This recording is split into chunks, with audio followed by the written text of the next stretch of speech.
Hello दोस्तों, ये story है अधूरी बारिश। एक आखिरी बारिश। पहाड़ी शहर नैनीताल की ठंडी हवा, झील का शांत और पानी, उन्हीं के बीच रहता था आरव, जो एक छोटी सी कैफे में काम करता था। हर शाम कैफे की खिड़की के पास बैठकर वह बारिश को देखना पसंद करता था। उसे हमेशा लगता था कि बारिश में उसकी अधूरी कहानी छिपी है। एक दिन कैफे में पहली बार सना आई। लंबे बाल, हल्की सी मुस्कान और आंखों में जिज्ञासा। उसने कॉफी ऑर्डर करते हुए आरव से पूछा, यहाँ बैठकर बारिश देखना इतना अच्छा क्यों लगता है? आरव बस मुस्कुराया, शायद इसलिए कि बारिश पुरानी यादें धो देती है। उस दिन बस कुछ पल की बातचीत हुई, लेकिन सना के जाने के बाद आरव को महसूस हुआ कि उसकी जिंदगी में कुछ नया उतर आया है। अगले कुछ दिनों तक सना रोज कैफे आती। दोनों की छोटी छोटी बातें धीरे धीरे लंबी बातचीत में बदलने लगी। कभी किताबों को लेकर बहस, कभी झील की शांति पर चर्चा।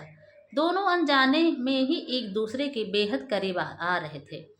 एक शाम बारिश बहुत तेज हो रही थी। कैफे लगभग खाली था। सना खिड़की के पास बैठी थी और आरव उसके सामने कुर्सी पर। आरव, सना ने धीमी आवाज में कहा, कभी किसी से प्यार हुआ है? आरव ने कुछ सेकंड चुप रहकर कहा, शायद, और शायद अभी तो हो रहा है। सना ने उसकी ओर देखा। उसकी आंखें चमक उठी, लेकिन अगले ही पल उसका चेहरा गंभीर हो गया। मैं यहाँ सिर्फ कुछ दिनों के लिए हूँ। पापा का ट्रांसफर हो गया है, शायद अगले हफ्ते चली जाऊंगी।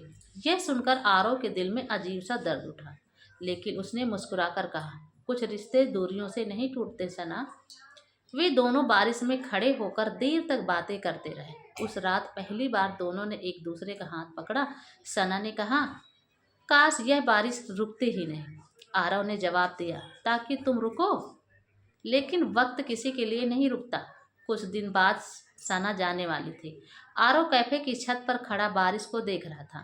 तभी सना आई। आरव, अलविदा कहना मुश्किल है, उसने कहा। आरव ने उसकी आंखों में देखते हुए कहा, अलविदा नहीं, बस फिर मिलेंगे। सना ने धीरे से अपने बैग से एक छोटा सा पन्ना निकाला और उसे थमा दिया। उसे तब पढ़ना जब मुझे याद करोगे। सना चली गई। आरव छत पर खड़ा बारिश में भीगता रहा। उस पन्ने को खोलकर उसने देखा। उस पर सिर्फ एक पंक्ति लिखी थी, तुम्हारे साथ बिताया हर पल मेरी सबसे खूबसूरत बारिश है। महीनों बीत गए, सना वापस नहीं आई, लेकिन आरव हर बारिश में उससे महसूस करता। कैफे की खिड़की के पास वही खाली कुर्सी आज भी उसका इंतजार कर रही थी। कहते हैं कि प्यार हमेशा होना नहीं होता। कभी कभी किसी की यादों में जीना भी एक खूबसूरत प्रेम बन जाता है। तो दोस्तों, ये कहानी आपको कैसे लगी है? अच्छी लगी तो लाइक और शेयर ज़रूर कीजिएगा, और फेसबुक पर देख रहे हैं तो फॉलो ज़रूर कर लीजिए। अगर आपको ये स्टोरी थोड़ी सी अच्छी लगी है तो एक छोटा सा प्यारा सा कमेंट ज़रूर कर दीजिएगा। धन्यवाद।